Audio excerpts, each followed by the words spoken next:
Olá, seja bem-vindo. Você confere agora as principais notícias do Brasil e do mundo. A fila para a emissão do visto norte-americano caiu pela metade no estado de São Paulo. O mesmo acontece para quem deseja tirar o documento para turismo e negócio em outras capitais brasileiras. A repórter Maria Clara Leite tem mais informações. No último mês de abril, o tempo de espera aqui em São Paulo estava em cerca de 570 dias, bem mais do que um ano. Mas agora, segundo o consulado, esse número caiu para aproximadamente 250 dias.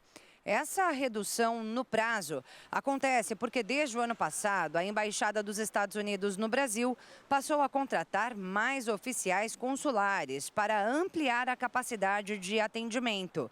E claro, isso surtiu efeito também em outras capitais. O tempo de espera para fazer a entrevista para a emissão do visto no Rio de Janeiro está em 126 dias. Em Brasília, 154. Porto Alegre, 273. E no Recife, 296 dias. A capital aí com maior tempo de espera. A expectativa das equipes consulares é processar mais de 1.200.000 vistos neste ano, o que representa a maior demanda de todos os tempos. A gente lembra aqui que no mês passado houve um reajuste no preço da emissão do visto americano B1, B2, que passou de 160 para 185 dólares. E claro, assim como essa modalidade, as outras modalidades de visto americano também foram reajustadas. A Anvisa aprovou um novo remédio contra o colesterol para ser administrado 2 vezes por ano. A injeção controla o colesterol ruim, um dos principais fatores de risco por trás de problemas cardíacos. Um novo medicamento aprovado pela Agência Nacional de Vigilância Sanitária pode ajudar a reduzir o risco de infarto e derrame entre indivíduos que já tiveram esses problemas e têm chance de enfrentá-los novamente. O remédio age bloqueando temporariamente a produção de uma proteína chamada PCSK9. Essa proteína é responsável por degradar os receptores que captam o LDL do sangue e o levam para dentro do fígado para ser eliminado. Então, ao bloquear a enzima, o corpo do paciente tem mais condições de se livrar do colesterol ruim. Com isso, evita que ele se acumule nas artérias e contribui para a ocorrência de um infarto ou AVC. A série de estudos comprovou a eficácia e segurança da medicação com 2 aplicações ao ano, garantindo a possibilidade de reduzir, em média, 52% dos níveis do LDL. Os testes foram feitos em pacientes que já tomavam a dose máxima tolerada. A expectativa é que o produto chegue às farmácias brasileiras dentro de cerca de 90 dias. O preço ainda não foi definido, pois depende de uma avaliação da Anvisa, que segue realizando os trâmites de regulamentação. Ainda falando sobre saúde, mais de 1 milhão de brasileiros estão na fila à espera de perícias médicas no INSS. O número é 14% maior do que o registrado em dezembro do ano passado. Em dezembro de 2022, 930 mil pessoas aguardavam uma perícia do INSS. O número foi crescendo e passou de 1 milhão em maio. De cada 10 pessoas, 8 esperam há mais de 45 dias. Mais da metade delas não tem nem a perícia inicial e, por isso, não recebem nenhum benefício. A Associação Nacional dos Peritos Médicos diz que 30% dos pedidos poderiam ser descartados, porque usam CPFs de quem não trabalha, crianças e aposentados, por exemplo. A entidade defende a adoção emergencial do atestado médico para reduzir a fila, como já foi usado na pandemia. A Previdência Social afirma que o governo federal vai abrir um concurso para contratar 1.700 peritos e que, no curto prazo, uma medida provisória deve aumentar o número de perícias feitas por dia. O governo também vai adotar a teleperícia, já aprovada pelo Tribunal de Contas da União. O governo federal anunciou o fim do programa de carro popular zero com desconto disponibilizado para as montadoras. Ao todo, foram vendidos mais de 120 mil veículos novos desde o início do programa.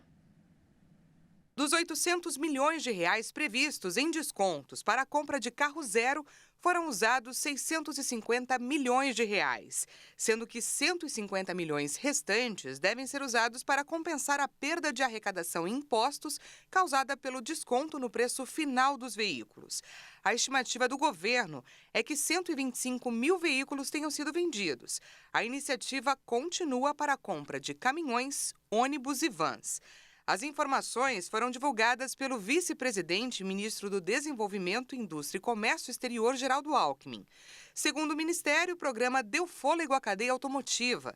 Os descontos foram de R$ 2.000 a R$ 8.000 para os carros de pequeno porte, com valor total de até R$ 120 mil. Para caminhões, foram utilizados 100 milhões dos 700 milhões de reais disponíveis. Já para ônibus, do total de 300 milhões, 140 milhões de reais já foram solicitados.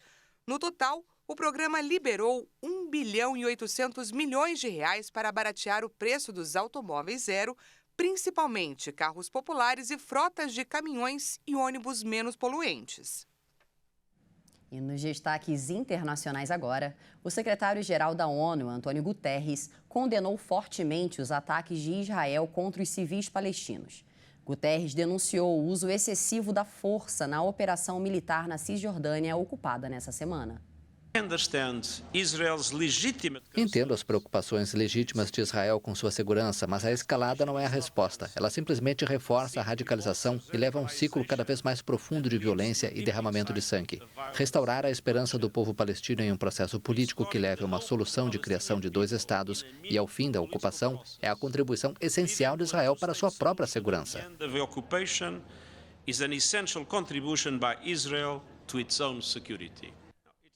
Segundo o chefe da ONU, os bombardeios aéreos e as operações terrestres israelenses em um campo de refugiados lotado são incompatíveis com as operações de manutenção da paz. O exército israelense anunciou na quarta-feira o fim de sua operação militar na Cisjordânia ocupada, na cidade de Jenin e no campo de refugiados, reduto de grupos armados palestinos. A operadora do submersível Titã, que implodiu em visita ao Titanic, suspendeu todas as suas expedições. A sede da Ocean Gate fica nos Estados Unidos. Todos os 5 tripulantes que estavam a bordo morreram na tragédia, incluindo o CEO da empresa. O submersível Titã foi reportado como desaparecido em 18 de junho e a Guarda Costeira Americana informou em 22 de junho que a embarcação tinha sofrido uma implosão, encerrando a desesperada operação de resgate que dominou as atenções do mundo. Na semana passada, especialistas recuperaram supostos restos humanos dos destroços do submersível, que foi encontrado no fundo do mar. Supõe-se que os 5 tenham morrido instantaneamente quando o Titã, com tamanho aproximado a um veículo utilitário, implodiu ao não suportar a pressão durante a imersão no Atlântico Norte, a aproximadamente 4 quilômetros de profundidade. O setor de transportes aéreos está a todo vapor e já começa a ver os níveis pré-pandemia retornarem. A Associação Internacional de Transportes Aéreos anunciou que maio registrou 96% da frequência, número equivalente ao mesmo mês em 2019. A recuperação foi impulsionada pela demanda por viagens domésticas. A atividade dessas rotas, calculadas em passageiros por quilômetros pagos, atingiu uma média de 105,3% do nível de 4 anos atrás. As conexões internacionais se recuperaram em maio para 90,8% dos níveis de antes da pandemia, de acordo com a mesma fonte. A associação afirmou que espera que os membros obtenham um lucro mundial equivalente a mais de 47 bilhões de reais este ano, após perdas acumuladas em mais de 880 bilhões de reais entre 2020 e 2022. Apesar disso, o lucro de 2022 representa apenas R$ 10,9 por passageiro, uma margem insustentável a longo prazo. Essa edição fica por aqui, mas você pode rever essa e outras reportagens no nosso canal Hit Notícias no YouTube. Muito obrigada pela sua companhia e até mais.